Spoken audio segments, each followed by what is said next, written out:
माननीय अध्यक्ष जयराम ठाकुर जी। माननीय अध्यक्ष महोदय, इस विषय पर मुझे लगता है कि जो हमने बात कही थी वो पर्याप्त थी। ठीक है, लोकतंत्र में इनको कहने का अधिकार है, वो तो सरकार में है, लेकिन इस तरह से आपस में मैं देख रहा हूं मुख्यमंत्री और उप मुख्यमंत्री में राजनीतिक दृष्टि से भी उसमें भी होड़ लगी हुई है। ये सामने ही आ गई बात है, क्या छुपाना है इस बात को लेकर के। मैं ये कहना चाह रहा हूं अध्यक्ष महोदय, मेरा ये निवेदन है, क्या होड़ लगी हुई है कि इन्होंने अपना सेटल तो कर लिया, मैं भी कर लूंगा, ऐसा ये बड़ा दुर्भाग्यपूर्ण है। मैंने मुकेश जी आपको कह रहा हूं, आईपीएस डिपार्टमेंट ने अच्छा काम किया है, मैं ऑन रिकॉर्ड बोल रहा हूं, इसमें दो राय नहीं। पीडब्ल्यू वाले भी कर रहे हैं, लेकिन पीडब्ल्यू वालों को करने नहीं दिया जा रहा। वहां पर लड़ाई दो नेताओं के बीच में, दो ग्रुपों के बीच में रहती है। एक बोलता है जेसीबी इस तरफ मोड़ो, एक बोलता है जेसीबी इस तरफ मोड़ो। क्या आप उस सारी चीज को लेकर के करने की कोशिश करेंगे, ठीक करने की कोशिश करेंगे? और दूसरी बात अध्यक्ष महोदय, जो बातें कही जा रही है, जो रिवायत वाली बातें, ये रिवायत पर मैं 10 बार भुगत चुका हूं उन चीजों को। काले झंडे हमने कभी जिंदगी में किसी को नहीं दिखाए, लेकिन हमको काले झंडे किन्नौर में दिखाए गए, लाहौल में दिखाए गए।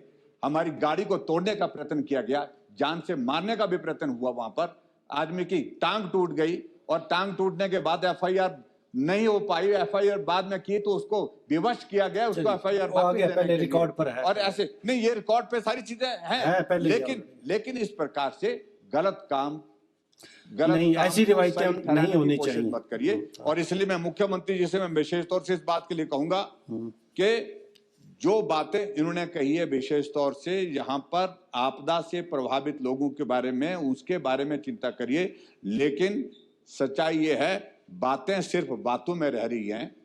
सही मायने में ठीक है, मेरी पीड़ा मेरी है, आगे रिकॉर्ड पर वो इस बात को समझते हैं कि नहीं समझते हैं, लेकिन राजनीति करना बंद करें। ये संस्थान बदले गए। बल में क्या, वहां पर बल विधानसभा क्षेत्र में कोई बाढ़ आई थी क्या?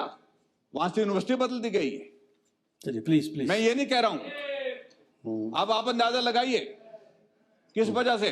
और राजनीतिक मंशा ने जाहिर कर दी कि मैंने यहां से विनोद की, वहां पर आपका कॉलेज भेज दिया, विनोद का घर बसा दिया। आखिरकार सोच कितनी नीचे की है ये।